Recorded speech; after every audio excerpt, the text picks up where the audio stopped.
What's happening, folks? What's the word? How's everybody been? Let's dive into it. Let's look at some Reddit OCP stuff. See what people are up to. I got a few DMs over the week. So yeah, we don't have a huge number of stuff in the pipeline here, but there are some interesting poems for us to discuss. Iliac is back with another. Beachfront, feeling of sinking, wet sand suction, the power of the waves' persistence. Instead of walking into the ocean, I turn around and stop, appreciating the infinity like a goddamn moron. Time to cozy up in the pastel warrens, feet been through a lot, padding on the sun-beaten wood that's been through a lot too, but won't emphasize happy beach sounds. Fade into a radio play through a tin speaker in a distant room.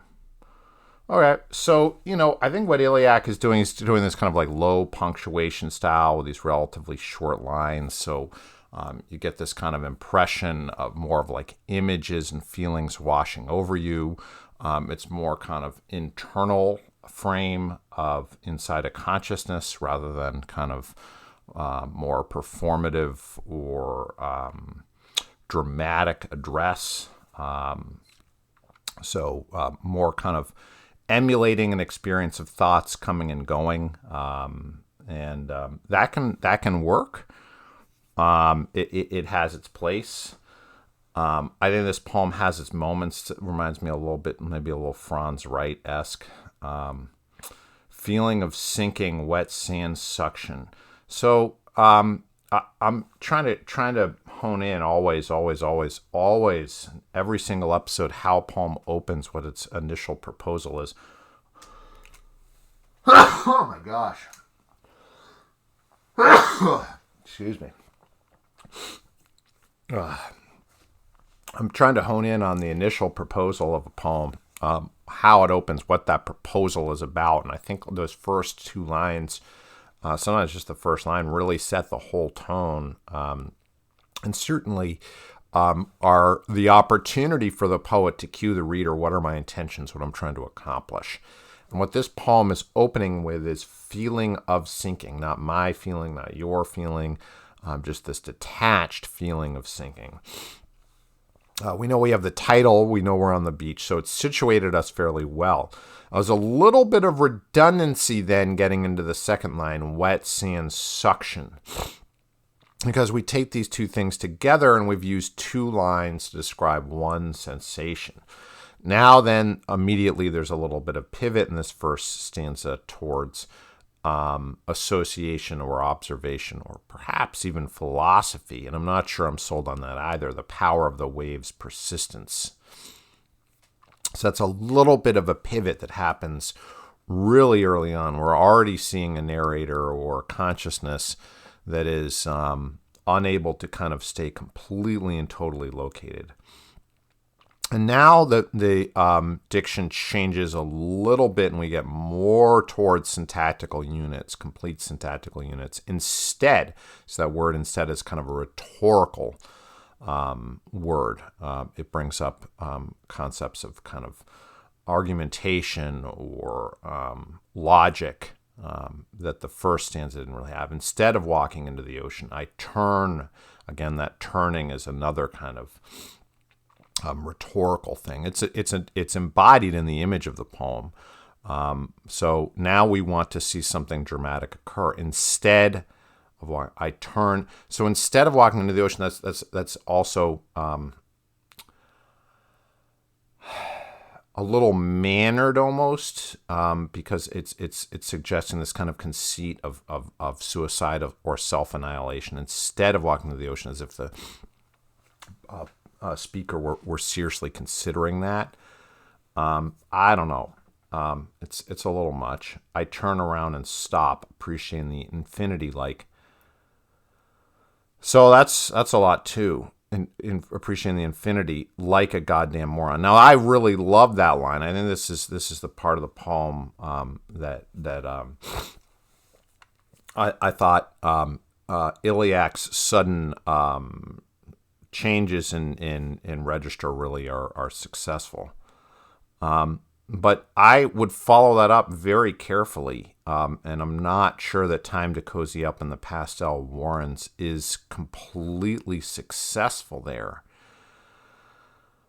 I'm not sure what a pastel warren is, and certainly the cozying up becomes kind of too cute. I'm not sure. I like this next. Feet been through a lot, patting on the sun-beaten wood. That's been through a lot too, but won't empathize. So, Iliac is playing with this pathetic fallacy thing where poets traditionally, when there's bad weather, that embodies their sadness. So here the poet sounds frustrated with this inability for, inanimate or, things around, the description, the landscape to empathize or respond or echo internal life. So this is disconnect from the internal and the external. There's a lot of interesting concepts going around. I think this opening really needs to be carefully considered. I also would say, kind of stylistically, Iliac is sort of peeling away from kind of my wheelhouse, where I'm strongest and can offer the best advice. I tend to go for stuff which has a stronger grammatical connection, where the line is used to vary phrase. And I tend not to want a poetry of internal indulgence, of internal states. I want something that is coming out into the world. Now, there are a lot of poems published that are more akin to Iliac. I would say Franz Wright is probably the foremost kind of master of this technique. And, whether you start with the inside or the outside, you're going to have to connect. I mean, poetry has to create order, right? It has to convince. But I guess what I'm saying is stylistically, Iliac, feel free to continue to send me poems, but could be your technique could develop further under the tutelage or suggestions of someone who's a little bit more stylistically akin, or at least reads and appreciates more poetry along these lines. It's not to say sometimes I don't have a draft personally where I might be writing something akin to this, but I tend to naturally want to peel away from this. I tend to feel like, who's going to be interested in my internal ideas and thoughts? I'd rather have it embodied. If I end up with a poem like this, I might then choose to project it onto a historical figure, for example. That would be one thing that I've tried a lot. To make it not about me in specific, but try to universalize some of these experiences. But that's hit or miss too. But in general, I want to push towards perhaps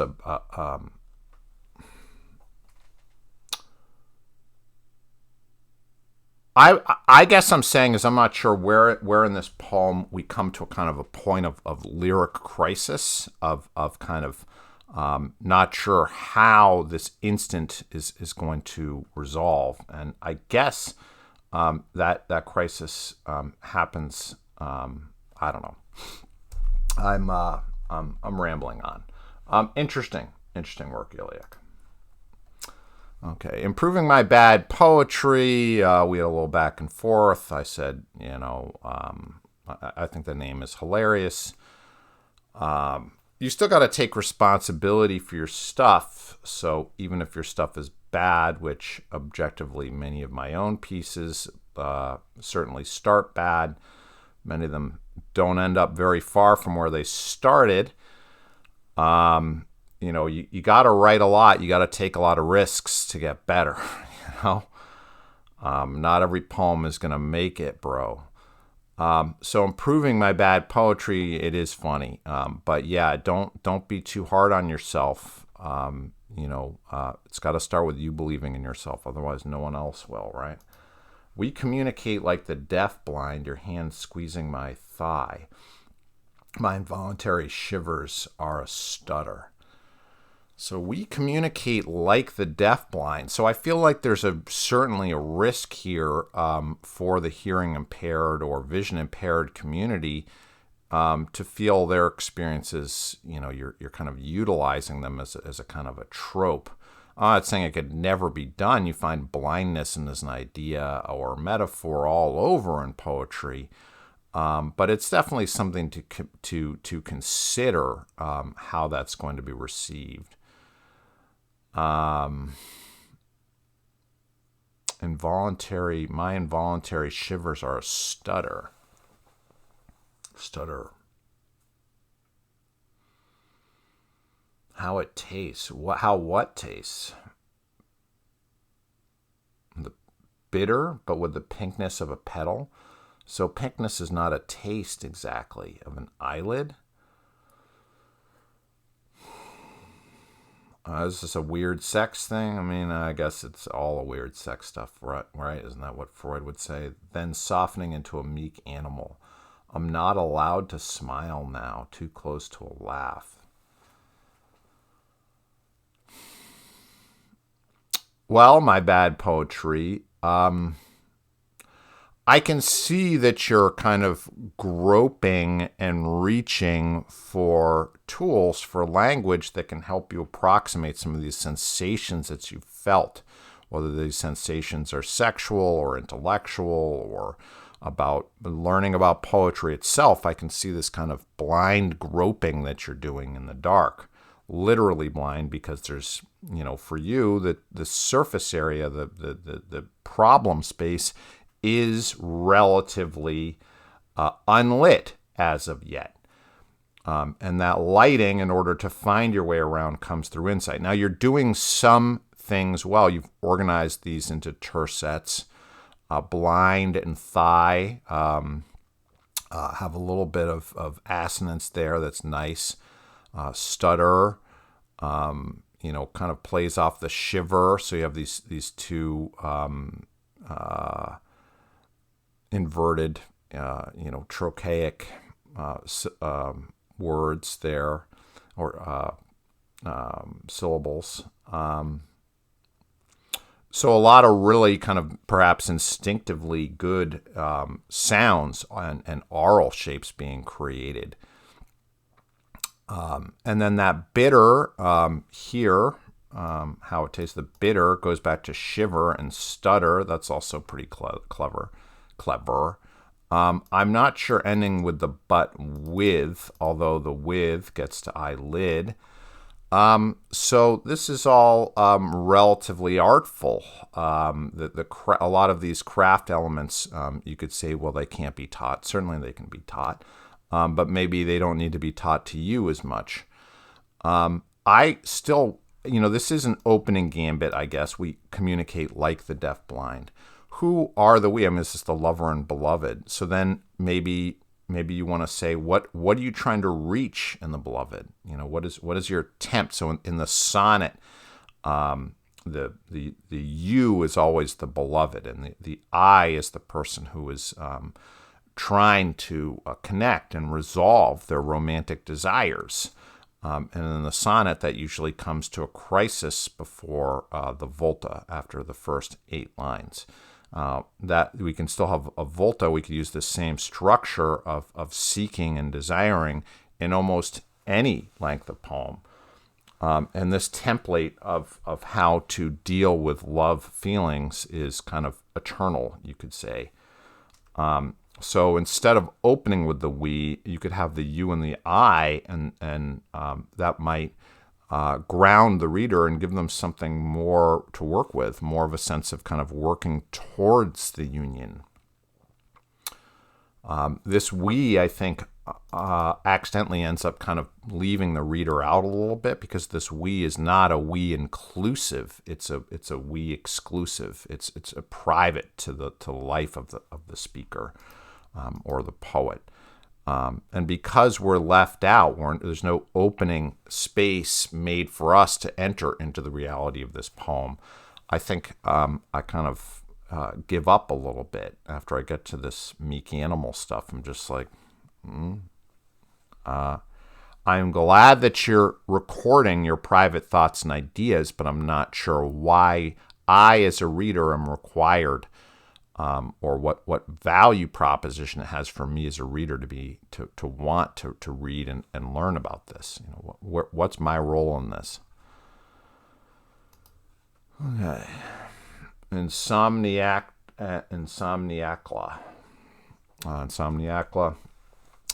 has been putting a lot of effort into leaving high quality feedback for other folks on OCPoetry. So I salute you, Insomniacla. What's funny about high quality feedback, and what I think where people get all tripped up and confused on OCPoetry, and it kind of sort of almost borderline doesn't work except for heroes like Insomniacla, is giving good feedback is probably harder than posting up a poem. And when the standards of feedback are low, that's going to be completely and totally correlated with the standards of the poetry being posted being low. Because people who are unable to give quality feedback and unable to understand and parse a poem and explain what's working and what's not, they probably can't do that for themselves either. People who are skilled at that tend to have some technical facility with poetry. So let's see if that's true with Insomniacla. Coming of age, July 2000. Which videotape will lie in black plastic shards unspooled on the ground now? So again, this is a pretty bold opening. Which videotape? So there's this idea of a selection of which one will it be, and that's provocative and interesting. So the reader is trying to process that. So there could be several. So which one? The reader doesn't know, is this happening in July 2000? The now is a little confusing. This is this retrospect. Okay. I turn up the buzzing TV, not feeling the zip of static against my finger. I always go ice numb when it starts. When what starts? Don't do that. An irritating exhale or a sudden crescendo in the grown-ups' conversations. Yeah, so put that. I always go ice numb when I hear an irritated exhale or a sudden crescendo. I don't think we need the it starts. On the sagging second-hand twin bed. So think here. This is now situating the reader. This is good. I would start here. Start here. On the sagging second-hand twin bed. My little brother sits, drooling. I think you need a period here, but whatever. He's 3 and doesn't talk. I hope he doesn't hear either. There are no explosions this time, not even the faint, resigned clink of china disintegrating against hardwood. Good. The door opens and a gust of warm, spiced kitchen air wafts in. So warm and spiced, I would go with one of these two adjectives. Again, this you want to budget your adjectival matter carefully. This waft is also perhaps you could. It's a big gesture, right? So it's sort of comic, and I'm not sure that's the right tone for you. Mama is smiling. No, the corners of her mouth are turned up, but her face is red and glistening. Again, you require two adjectives here, and you have this passive is. So budget your adjectives. Be careful. Her hair sticking to her brow like a newborn. So now we have 3 lines here. I like the hair sticking to her brow like a newborn. I think that's interesting. But this is not economical to do this. I switch the Zapper TV and try to make her look at me. Okay. Okay. But so this is very, very narrative now. So, and it's taking up a lot of lines to accomplish this. It's interesting. It's good. I think you have the reader plugged in. She shakes me off like an unpleasant thought. Okay. she shakes her head. I mean, I'm not saying what's shaking. If you reach for her, then she could shake you off. Then her shoes, blue jeans, and work polos are disappearing into a black plastic garbage bag. Soon joined by ESL textbooks and her translated Bible. Again, we need two things to describe. We need shoes, blue jeans, and work polos. So we have these litanies here, and we could economize. I mean, what is it? Then her work polos are disappearing into a black, and again, black plastic. I mean, do we need to know it's both black and plastic? Do we need both the ESL textbooks and her translated Bible to know that she was born someplace else? Just a warm crinkle and then a dull thud. Though they're thrown with great force. Again, this is two lines to accomplish one sentiment. Dad stands tall and mute in the doorway with the camcorder. Why is Dad recording this? And why wouldn't we want to know he's recording it sooner? Squares of blue light on his aviator lens conceal his eyes. So we don't really know what Dad is thinking. Is he satisfied? Is this a pleasing experience for him? Because he's kicking Mama out, right? And again, this is redundant. Take care of your brother, promise me. Mama's free hand is not gentle on my cheek. This isn't affection, it's desperation. Again, don't tell us this stuff. Let us figure it out. I reach for the bag's curling lip and try to climb in. A. Perfect. Perfect. Very good. Very good. So I'm okay with some of the ambivalence of not knowing exactly what Dad's stance is. I think that's okay. Just economy. You're going to take this poem from good to great. It's strong now. Probably someone would take it. Probably someone would publish it. I don't know. I think it's strong, but it could go from good to truly stellar, with some economizing, think a little bit about improving my bad poetry. How tightly they select these line endings. Some of these line endings now aren't doing that much to advance the tension of your poem. Lion black, now, feeling, finger, starts, A. This A is a really weak line ending. Conversation. This is a polysyllabic. It has this feminine ending of the in. It's not the strongest possible way. This drooling's very good. See how the ing dangles off the line? Again, it's an unstressed ending, a feminine ending. The drooling there dangles off. That's very, very good. I hope he doesn't hear either. That's weak. There's no.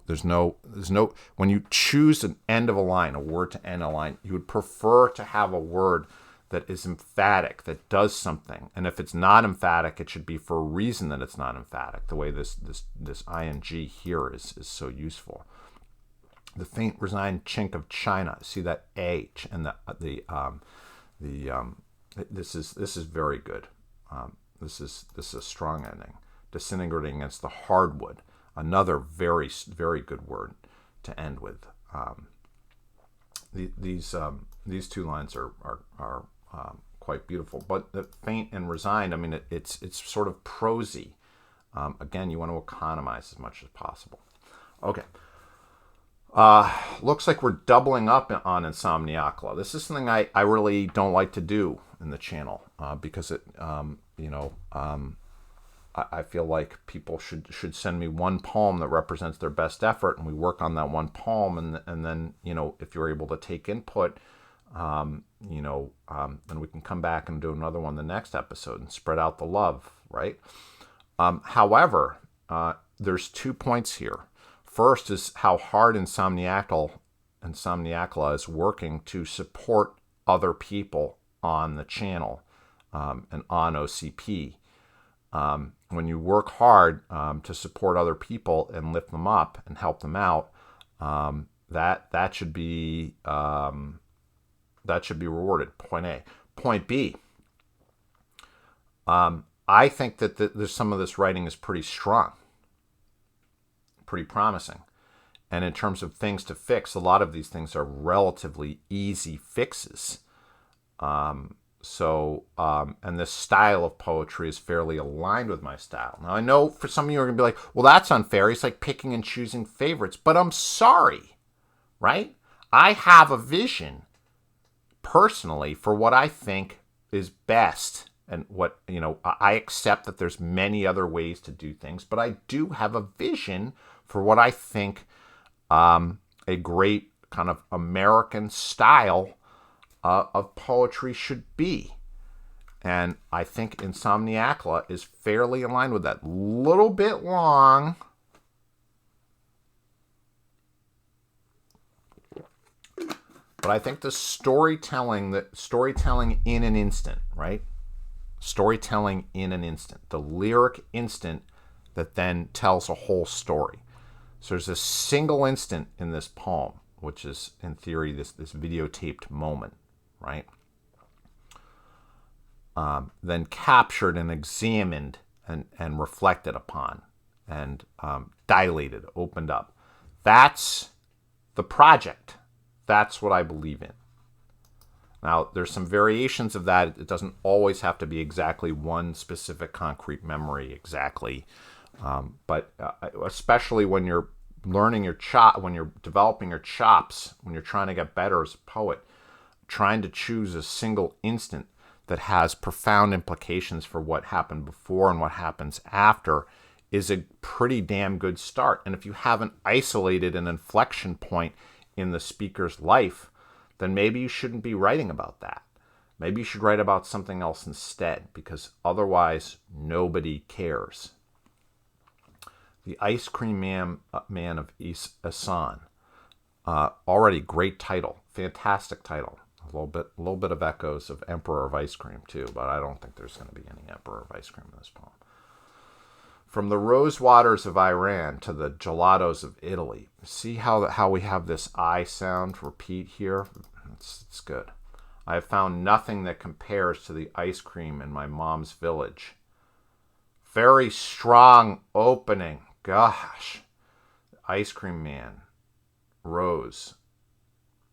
Moss brown from the Mekong River every night to milk the equatorial moon and churn lunar milk into pale cream. While it's definitely beautiful, a little sudden magical realism here.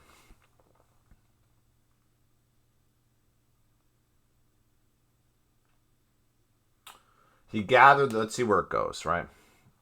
He gathered the fragrant herbs from each village child's kunyai's backyard garden. He chopped up the fleshy jungle fruits whose sweetness unfolded slowly and unexpectedly, like fists of jasmine. Nice. And spears of plumeria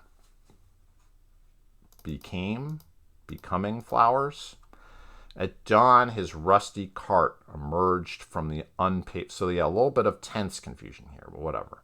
Unpaved road. Then he dragged it, gathering silt in his sandals and overlapping. So this description's going on for a while. It's an interesting description, but the reader's going to start to say, okay, well, where's the crisis? Flanked by tiny skipping acolytes. This is tiny that's not necessary. In high school, I began to believe people were oxen. So this is a little bit of a departure now that we're out of the moment and we're in a different time. So I'm not sure I'm buying it. I began to believe my people were oxen, the ice cream man, too poor for his own tuk-tuk. In the several years since I've been home, the land of smiles had developed a patina of exoticism. Okay. We're bringing in new concepts. I think we're losing our focus on the moment here. My Isan tongue had long since grown slow before it began winding backwards, forgetting from pink apex to pink root, from sticky rice, all beautiful, to downy gray chicks, to Songkran Tal clouds and fried cocoons, all the way back to my first May jaw. Which I don't know what that is, but I don't really care. I don't know. It has only held on to the taste of my motherland's ice cream. So we get some notes here. I don't know whether you're going to be able to do this and offer notes, and you would in a book when at this rate, Insomniac Law, you're certainly going to be putting together a book. I'll tell you that. Yeah, if you're publishing an individual poem, if you send this off to Ye Olde Top Shelf Journal, that maybe. So I want to know what this Magi is, since it's a lot of the poem seems to pivot upon this. The word little kids used to say mom. Okay. So, I think this is just one of these poems where, a little bit of embarrassment of riches. Strengths can become a weakness, right? And weakness can become a strength. So if your strength is just this kind of luscious language to milk the equatorial moon and churn lunar milk into pale ice cream. Look at these chopped up the fleshy jungle herbs, the fists of jasmine and spears. This is just gorgeous writing. Gorgeous. Oh. So if this is your strength, right, you can still kind of tip your boat, right? You load up too much of this into your boat. Your poem is a boat, right? It's a vessel to deliver these fragrances to us. If you load up the boat too much, it tips, okay? Less is more. You want to set up the opportunity to give us this peak experience, these sensations, and you want to hit it and quit. You want to give it to us and then walk away. Punch us in the face and then walk away. You don't stand there after you've punched us gloating about it, right? You just knock us down and walk away. That's the art of poetry. There's no dance at the end. So how do we get this to tight? And I think what to me, is this going to be just a sweet poem about Ma, or is it going to be the pain of missing and the disconnect of being unable to retrace and reconnect, and how all this stuff has become complicated since then? I don't know. I think deciding on what this poem's rhetorical goal is going to be critical. And this ice cream man and then the mom figure, the milk, they kind of become conflated and intertwined in this complicated way. And that could also be simplified. I don't know. Most importantly here is, again, just as you did, as I would suggest in the other poem, try to see how much you could survive by taking stuff out, to make this poem down to the barest possible bones of what it is now. And see if when it's as lean as possible, whether ultimately it has more power and resonance. That's what the prose do. That's kind of tough, because it takes time and experience to learn what needs to be taken out and what needs to be tuned. It's not just that you delete stuff. When you delete, you tune and prune carefully, and you twist the occasional branch here as well, as you're taking stuff out. It helps bring more space for the reader to come into the poem. Bootstraps 17, Devin Brock gave me some tips on a poem, and That's how it's done. He said that I could make more space for the reader by taking some stuff out, and we always need that reminder that we want to open the windows of the house, so that the air can come in and out. Okay, I'm now rambling on. I appreciate having the opportunity to look at some of the stuff easily. It seems to be some very, very talented folks operating on the OC right now. Support one another, help one another, give each other detailed feedback, and my job will become obsolete. Thank you so much.